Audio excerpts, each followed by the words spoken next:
Hola amigos, ¿se han preguntado quiénes habitaban aquí en estas tierras donde hoy se asienta el barrio Callaurima de Barcelona? Quédate y te lo contaré.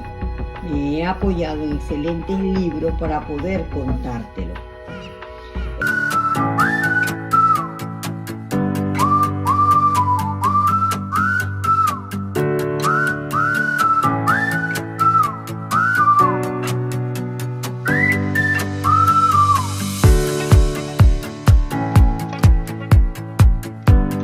Barrio Callaurima de Barcelona, Estado Anzoátegui.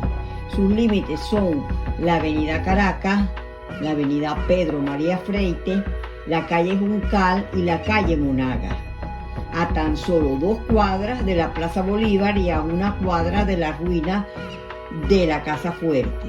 Su fundación podemos decir que va a la par de Barcelona. Debido a la ubicación de este territorio, donde luego se formaría el barrio muy cerca de las costas, a tan solo 2.500 metros, los indígenas que aquí habitaban debieron enfrentar el avance de los conquistadores. Desde el primer momento de la llegada de los conquistadores a estas tierras, hubo encuentros sangrientos, lo que hizo que estos asentamientos se extinguieran ante el acoso de los indígenas.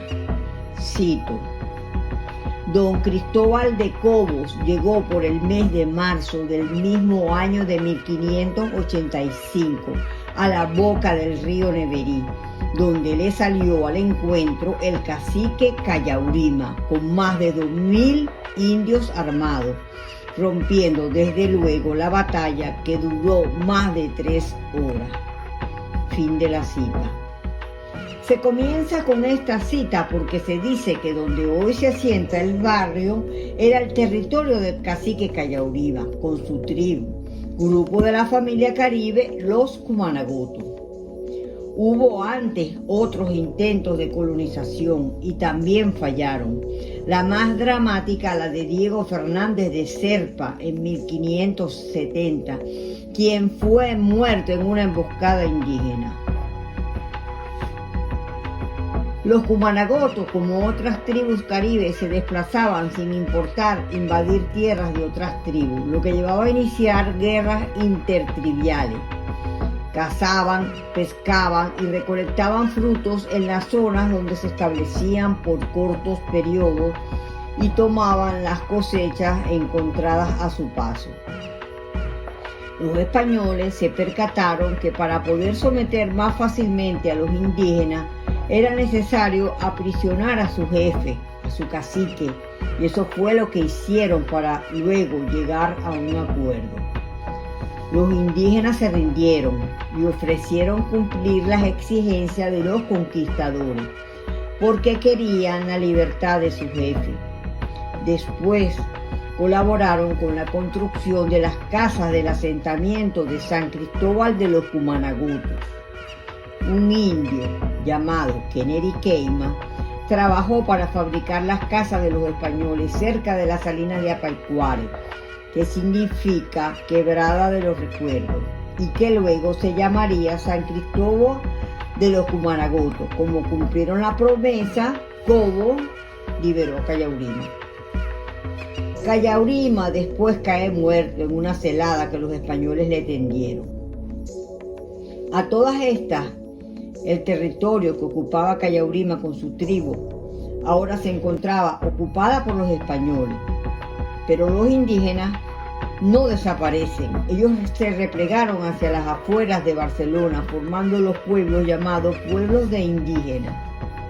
Cito: 3 años permanecieron aquellos misioneros ejercitados, unos en la fundación y mudanza del pueblo de Píritu, y otros en la incesante doctrina de los indios, y los demás en atraer las voluntades de los infieles que se hallaban dispersos por los cercanos montes. Fin de la cita. Los indígenas no se quedaron en lo que es la actual Barcelona, estaban dispersos por los montes, y cuando llegaron los primeros misioneros se comenzaron a formar los pueblos indígenas. Había algunos que hacían trabajo para los españoles e iban y venían desde donde se asentaron. Desde siempre la vida de los indígenas fue muy difícil y al llegar la época de la independencia, esta situación todavía continuaba. Al final de la época colonial, entre 1810 y 1825, los cumanagotos fueron obligados a servir como fuerza de trabajo a los conquistadores o como recolectores en las plantaciones y enfrentaron una legislación que ordenó la partición de las antiguas misiones y la sustitución de un régimen de parcelas que podían enajenar y terminaron siendo víctimas de terratenientes vendiendo sus tierras a muy bajos precios. Luego, en la década de los 30, afrontan un nuevo reto, la explotación petrolera. Se fundaron nuevas ciudades alrededor de las instalaciones petroleras y con estas también se abrieron vías de penetración y aceleraron los desplazamientos de los pueblos indígenas hacia los principales centros urbanos, desplazándose los indígenas hacia las ciudades buscando oportunidades para su familia, salud, trabajo y educación. Muchas de estas familias indígenas que en ese momento se desplazaron hacia Barcelona, uno de sus destinos fue este barrio, el barrio Cayaurima.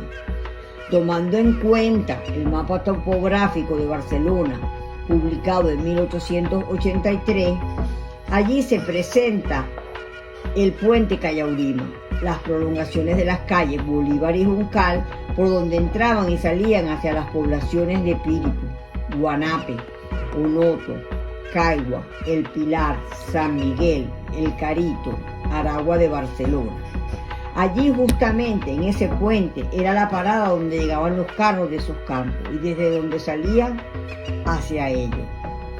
En la encuesta aleatoria que se realizó en el barrio se observa que los habitantes provenían mayoritariamente del oeste de la ciudad de Barcelona. Ahora bien, hablemos de la imposición de los apellidos. La imposición de apellidos indígenas en las misiones estaba basada en la estructura familiares europeas.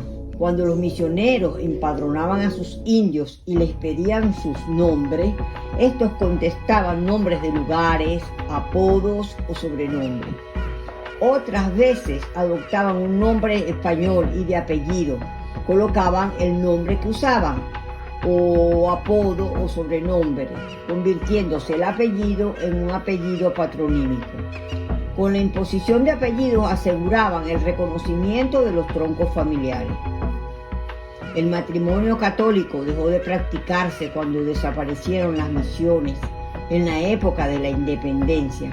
Los apellidos que adoptaron los indígenas dejaron de transmitirse por línea paterna, pero dichos apellidos se heredaban por línea materna hasta nuestros días.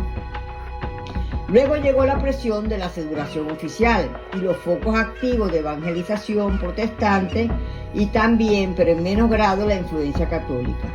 Nuevamente se comienzan a someter al matrimonio y al bautizo y vuelve a la imposición de apellidos indígenas, a convertirse en patronímicos hereditarios al estilo español. Aquí un listado de los apellidos que se pueden observar en el barrio Cayaurima. Algunos me dicen que eso de estas tierras donde está sentado el barrio no eran las mismas del cacique Cayaurima, que eso no es así, que estoy romantizando, que los primeros pobladores del barrio dicen que aquí lo que había eran arbustos espinosos, tunas y pichigüeyes. Yo le respondo que hay que situarse en esos primeros años de la conquista, hace más de 500 años. No se puede pensar como ahorita, en la que todos tenemos una calle y un número de residencias. No es así. Los indígenas de estas tierras llevaban una vida libre de nómada, siempre en contacto con la naturaleza e integrado armónicamente a ella. Ellos fueron desplazados de aquí, ellos no se quedaron conviviendo con los conquistadores españoles. Quiero resaltar que los indígenas fueron desplazados, sí, pero luego regresaron, o después de muchos años de conquista y colonización, hoy día están nuevamente entre nosotros. Baso este trabajo en los apellidos indígenas porque en Venezuela los pueblos indígenas son reconocidos como parte del patrimonio cultural de la nación y son protegidos. Esto incluye los nombres, los apellidos, conocimientos, prácticas y costumbres. El portar un apellido indígena manifiesta una identidad con esa cultura de nuestros ancestros y debemos sentirnos orgullosos. Y aunque algunos no llevemos un apellido indígena, somos producto de un mestizaje entre europeos, africanos e indígenas.